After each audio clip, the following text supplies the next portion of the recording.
July 6, 1892, the Monongahela River, Pennsylvania. Henry Clay Frick stands at his office window in Pittsburgh, watching smoke rise from Homestead Steelworks, 7 miles downriver. 300 Pinkerton detectives are floating toward the plant on barges. The workers are armed. They've been locked out for demanding fair wages. By sunset, 10 men will lose their lives. 60 will be wounded. The union will be broken.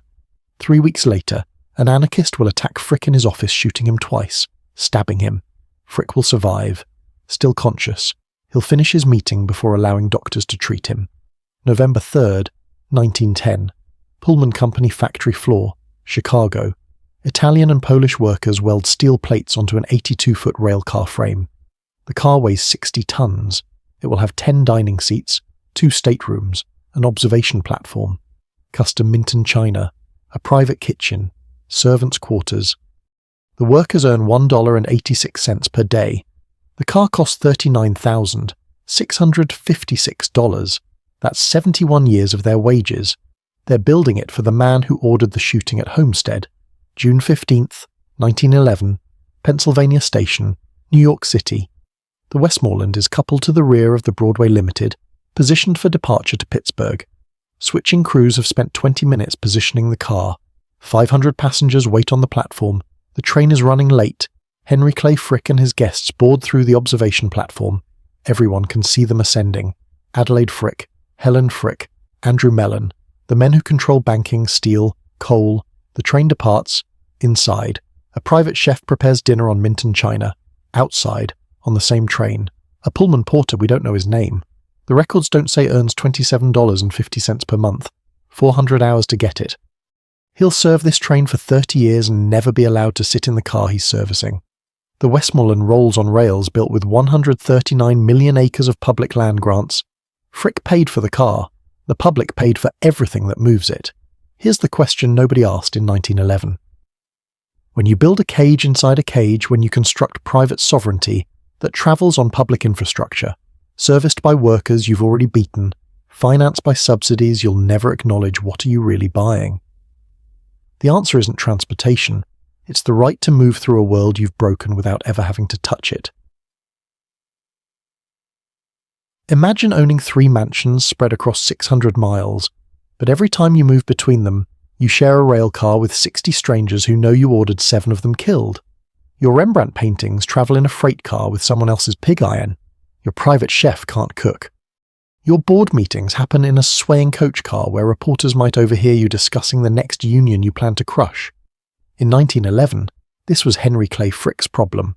Not transportation, exclusion. Frick's fortune was worth $50 million. That's $1.7 billion in today's money. He ranked 3rd among Pittsburgh's Gilded Age titans, behind only Andrew Carnegie and the Mellons.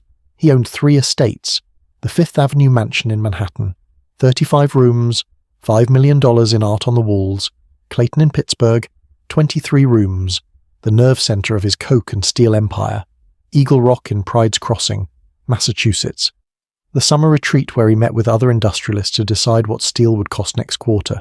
Every trip between them required moving not just his family, but his power.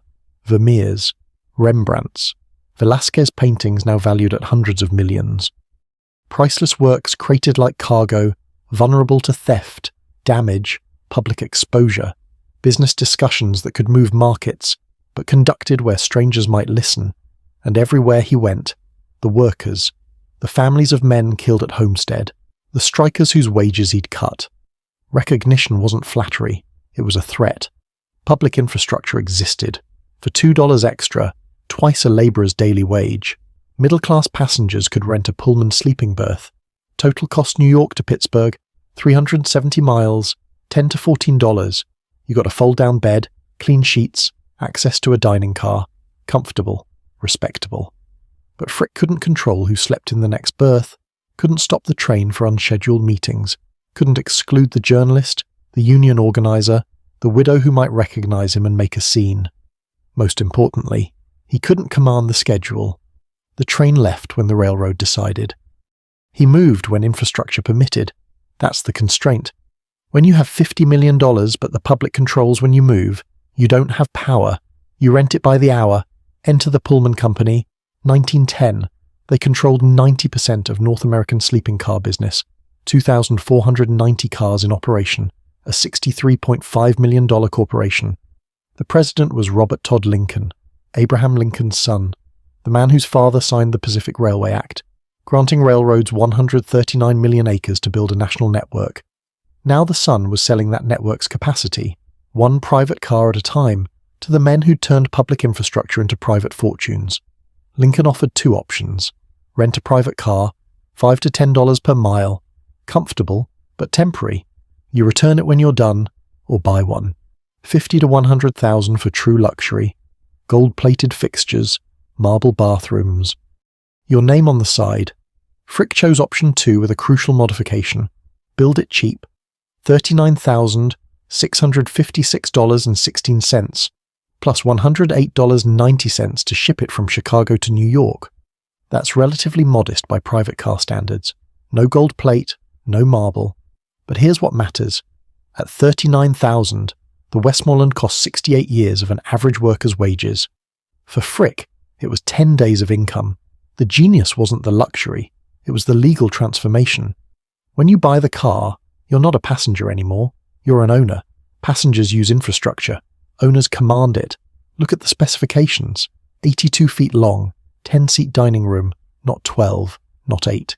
10, small enough to exclude, large enough for a board meeting. 2 staterooms, family only, an observation platform at the rear. When the Westmoreland pulled into a station, everyone could see who stood elevated at the back. Visual hierarchy made physical, a full kitchen. This is crucial. Pullman operated dining cars on most routes, shared restaurants where passengers paid for meals. By including a kitchen, Frick eliminated the need to ever enter shared space. His chef cooked, his family ate. No strangers, servants' quarters. Staff travelled with the power. They didn't commute separately. Hierarchy was mobile. Every specification was a choice about control. The dining room capacity, the kitchen, the observation platform. Each detail encoded exclusion. Robert Todd Lincoln wrote to Frick personally about construction delays, the president of Pullman, corresponding with a client. Both men understood this wasn't a sale. It was the creation of mobile private property that would roll on public rails. When public infrastructure can't contain private power, what happens when the man who crushed Homestead needs to move between his mansions without touching the workers who remember? Where does sovereignty go? The answer is 82 feet long, weighs 60 tons, and costs 68 years of labor to purchase. It goes on rails the public built, serviced by workers the public pays, coordinated by infrastructure the public maintains. Frick paid $39,000 for the car. Everyone else paid for the system that moved it. Chicago, 103rd Street and Cottage Grove Avenue, 1910. The Pullman Company factory floor. The men welding steel plates onto the Westmoreland's frame are not the men who built Pullman cars a decade ago. Those workers were German, Swedish, Dutch, craftsmen who specialized in cabinet making, hand-carved rosewood, inlaid marquetry. They quit when Pullman switched from wood to steel in 1907. They said they couldn't stand the racket, the hammering, the riveting, the violence of metal on metal. The new workers are Italian and Polish immigrants. They weld, they rivet, they work 11-hour days. The unskilled earn $1.86 per day. The journeymen mechanics, the ones calibrating the 8-wheel suspension trucks and installing the double-glazed windows, earn $2.28. Do the math. A journeyman working 300 days a year earns $685. The Westmoreland cost $39,656, 58 years of his wages. For unskilled workers, 71 years. Many of these workers are sons of the men who struck in 1894, the Pullman strike. George Pullman cut wages 25 to 30% but refused to lower rents. When workers struck, federal troops were deployed. 30 people lost their lives. Eugene Debs was imprisoned. Now, in 1910, those same workers' sons are building a luxury railcar for Henry Clay Frick, the man who, 2 years after the Pullman strike, locked out his own workers and hired Pinkerton guards. A gunfight erupted. 10 died, 60 wounded. The irony isn't subtle, it's architectural. Look at the specifications. 82 feet of steel, 8-wheel trucks with pressed paper cores in the wheels, smooth ride, Double-glazed windows, not for insulation, for silence, to keep the outside world from penetrating inside. Ventilation filters coal dust. The air inside will be cleaner than the air the workers building it breathe. Weight 60 to 80 tons. When the Westmoreland is coupled to a train, switching crews will spend 15 to 30 minutes positioning it, aligning couplers, testing air brake connections. Every detail is a choice about control. The 10-seat dining room, custom Minton china with Frick's insignia, territory marking, the observation platform, visible hierarchy, the kitchen, eliminates shared dining cars, the servants' quarters, portable hierarchy. Robert Todd Lincoln oversees this construction. He writes to Frick personally about delays. The president of a $63.5 million corporation, corresponding about a $39,000 car. Both men understand what's being built. Lincoln's father signed the Pacific Railway Act. 139 million acres of public land granted to railroads. $12 billion in today's value. Now Lincoln's son is selling the capacity of those publicly subsidized rails to the men who built private fortunes on them. Here's how the subsidy works. Frick pays $39,656 once, then roughly $500 to $1,000 per year in trackage fees, 50 cents to $1 per mile. New York to Pittsburgh, 370 miles, $185 to $370 per trip. 10 days of Frick's income. But watch what Frick doesn't pay for. Railroads maintain 170,000 miles of track, employ thousands of workers. When Frick wants to travel, the railroad must couple his 60-ton car, coordinate switching, position the car for privacy, prioritize his schedule, all that labor, coordination, infrastructure maintenance paid for by the railroad, which recoups costs by charging public passengers more. Frick's annual travel costs $1,000 to $2,000. Railroads' maintenance budget millions. Frick's share essentially zero. The formula is simple. Socialize the infrastructure, privatize the access, make the public pay for maintenance. Robert Todd Lincoln's father freed slaves. Robert sold mobile segregation to the man who crushed unions. Between 1911 and the early 1930s, the Westmoreland made dozens of journeys. New York to Pittsburgh, 370 miles. New York to Pride's Crossing, 270 miles. Long trips to California, Florida, Louisiana. But watch what travelled inside. In 1911, Frick owned paintings by Rembrandt, Vermeer, Velázquez, Gainsborough. Works now valued at hundreds of millions. These weren't decorations. They were portable capital. Millions in paintings travelled in the Westmoreland staterooms under private guard. The car wasn't transportation, it was a mobile vault. The guest list reveals the real function: Adelaide Frick. Helen Clay Frick invited business partners. The 10-seat dining room was calculated, large enough for a board meeting, small enough to exclude. Photographs from 1915 show friends of the Frick family on the observation platform. Andrew Mellon, Henry Phipps, Charles Schwab, the men who controlled banking, steel, railroads, coal. When they needed to discuss a merger, a price-fixing scheme, a union-busting strategy, they did it in the Westmoreland, rolling at 60 miles per hour. No reporter could reach them, no stenographer could record them, no worker could confront them. The Interstate Commerce Commission had authority over rates and routes, but no jurisdiction over who rode in private cars or what they discussed. The Westmoreland was a moving boardroom beyond regulatory reach. Here's what it took to operate 82 feet of private luxury. Private chef, 2 to 3 servants, a Pullman porter, provided by the railroad, managed coupling. Every journey required coordination. Railroad assigned the car to a specific train, usually the Broadway Limited. Switching crews positioned the Westmoreland. During the journey, if Frick wanted to board elsewhere, the train made an unscheduled stop at the destination. Crews detached the car and positioned it on a siding, sometimes for days, all paid for by the railroad. Porter's labor, dispatcher's time, switching crews, unscheduled stops. Railroads recouped costs through trackage fees and by charging public passengers more. But watch the power dynamic. Frick paid perhaps 75 cents per mile, $277 New York to Pittsburgh.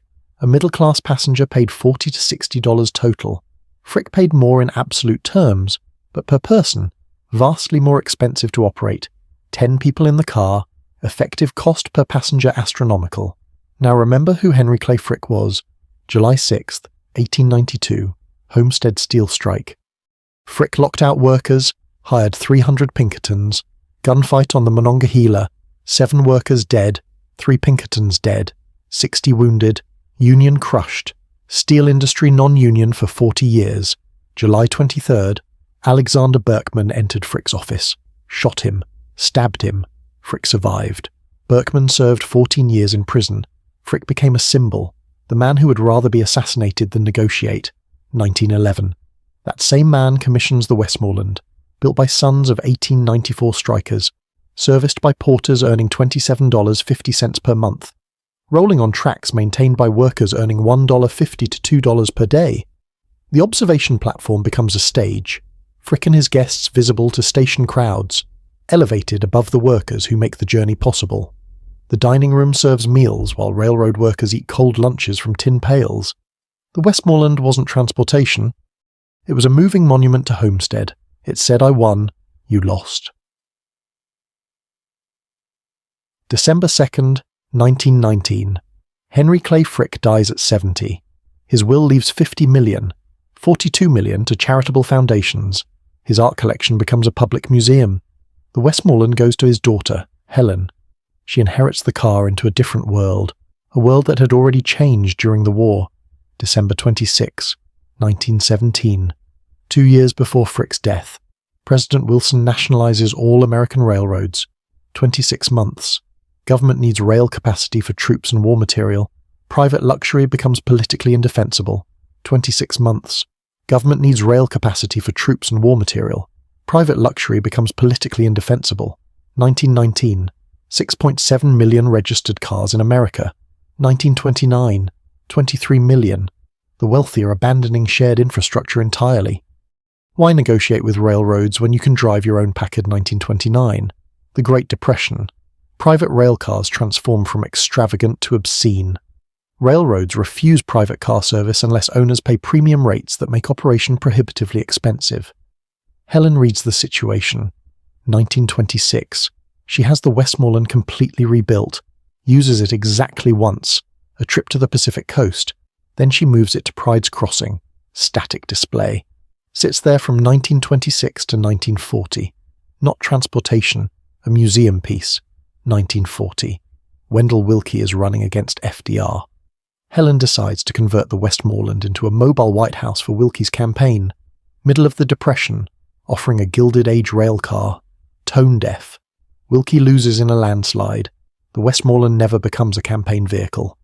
Helen loans it to Charles J. Graham, president of the Pittsburgh and West Virginia Railway Company. Graham uses it as an executive car until the late 1940s. Watch what happened. Car transformed from family luxury to corporate tool. Operation stayed the same. Private use of public infrastructure, but justification shifted. Was personal necessity. Now business efficiency. Mechanism identical. Only branding changed. 1950s. Helen makes the final decision. The Westmoreland is dismantled.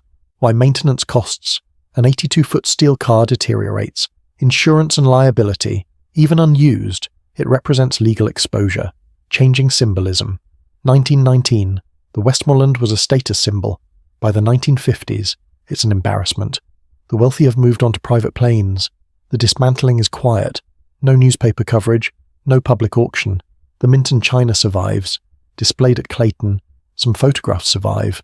The physical car is scrapped. This is how private infrastructure dies. Not with protest or regulation. With obsolescence. The system that made the Westmoreland necessary disappears.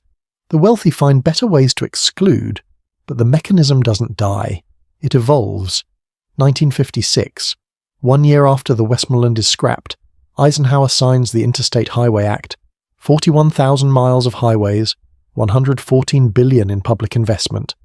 The wealthy don't need private rail cars. They have private cars on public roads. The Westmoreland becomes a private jet.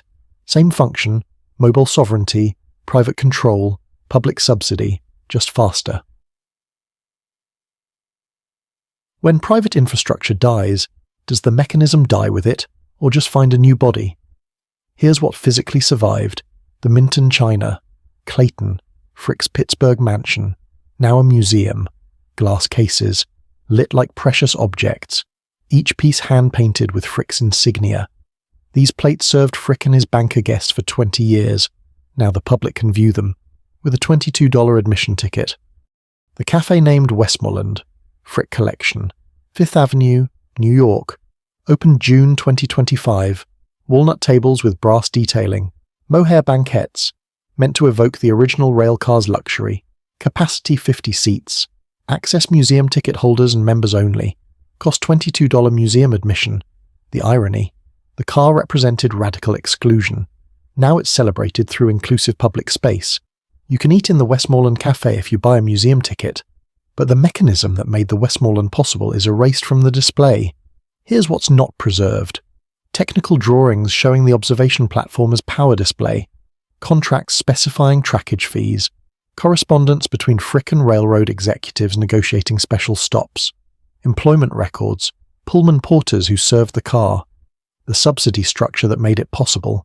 We preserved the aesthetic, we erased the mechanism. Now watch the precedent. Modern private infrastructure. 21,000 private jets worldwide. Gulfstream G 775 to 78 million. Operating costs 3 to 5 million per year. Uses public air traffic control. FAA budget 18 billion. Taxpayer funded. Uses public airports. Federally subsidized infrastructure. Pays minimal user fees compared to commercial aviation. 11 million U.S. Housing units in gated communities. Use public utilities. Water. Electricity. Use public emergency services. Fire. Police. Use public road connections. Restrict access through HOA governance. TSA pre-check. Clear. Pay to skip security. Executive airport lounges. Private terminals at public airports. Blade. Wheels Up. NetJets. The Boring Company tunnels. Public infrastructure. Private operational control. The pattern repeats. Infrastructure capture formula. Use public investment to build the system. Land grants. Highways. Airports. Air traffic control. Sell wealthy priority access. Wealthy pay premium but public absorbs maintenance and coordination costs.